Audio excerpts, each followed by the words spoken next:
আসসালামু আলাইকুম বন্ধুরা, তোমরা সবাই কেমন আছো? এটা আমার প্রথম ভিডিও। বন্ধুরা, আজকে আমরা বানাবো চিংড়ির ভুনা। তো বন্ধুরা, আমার সম্পূর্ণ ভিডিওটা দেখার আগে প্লিজ লাইক, কমেন্ট এবং নিজের ছোট বন্ধুভাবে সাবস্ক্রাইব করে দিও।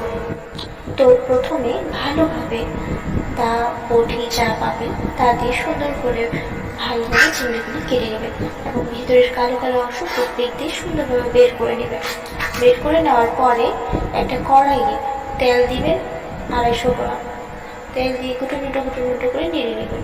নেড়ে নেওয়ার পরে চিংড়িগুলো দিয়ে দেবেন। চিংড়িগুলো দিয়ে গোল গোল গোল গোল গোল গোল করে ঘুরিয়ে সুন্দর করে চেপে চেপে চেপে চেপে চিংড়িগুলি ভাজবেন।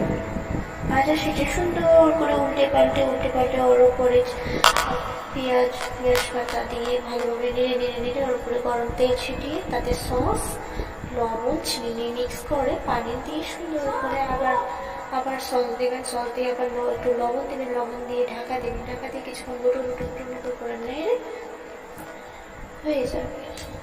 তারপর আসসালামু আলাইকুম বন্ধুরা, তোমরা সবাই কেমন আছো? আলহামদুলিল্লাহ, আমি অনেক ভালো আছি। আজকে আমি বানাবো মাংসের সালাদ। তো প্রথমে মাংসটা ভালোভাবে কেটে নিয়ে ওতে লবণ, রেড সস, কেচাপ, পানি, কর্নফ্লাওয়ার দিয়ে মিক্স করে সুন্দর করে গুটানো করে নিয়ে ওর উপর তেল দেবেন।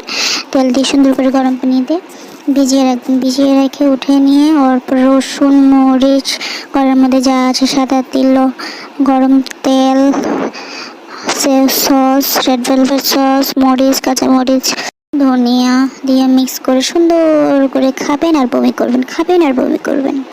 আর সাবস্ক্রাইব করতে ভুলবেন না কিন্তু। আজকে আমরা বানাবো ডিম পেঁয়াজের ভাজি। তো একটা বড় পেঁয়াজ নিয়ে কুচি কুচি করে কাটে তাতে লবণ দিয়ে সুন্দর করে মেখে মেখে রেখে দেবেন। তারপরে একটা লাল সস, টমেটো সস, তারপরে আজে বাজে জিনিস যা আছে ঘরের মধ্যে সাদা জিনিস দিয়ে মিক্স করে একটা ঘোড়ার ডিম নেবেন। ডিম নিয়ে ভেজে ভেজে ভেজে সুন্দর করে পেঁয়াজ মরিচ দিয়ে উপরে উড়াই আর উপরে ডিম ভাজিগুলো দিয়ে তাতে একটু লাল সস, তারপর একটা লাইক, কমেন্ট এবং সাবস্ক্রাইব করবেন প্লিজ বন্ধুরা। আজকে আমরা বানাবো ডিম পাতাকপির ভাজি। তো প্রথমে একটি পাতাকপি ভালোভাবে কেটে রাখতে হবে। তারপরে একটা কড়াইয়ে ঘোড়ার ডিম দিয়ে ভেজে ভেজে রাখতে হবে।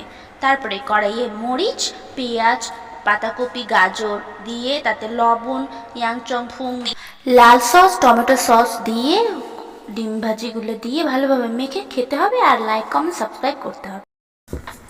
আজকে আমরা বানাবো ঝাল কলমি শাকের রেসিপি।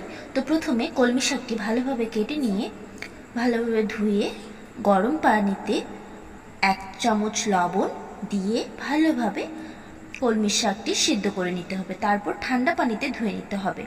তারপর রসুন, মরিচ, সাদা তিল এবং গরম তেল দিয়ে তাতে সস, মরিচ, লবণ দিয়ে মিক্স করে নিতে হবে। তারপরে সেই সিদ্ধ করা শাকে দিয়ে সুন্দর করে মেখে মেখে খেতে হবে। আর লাইক, সাবস্ক্রাইব করতে হবে।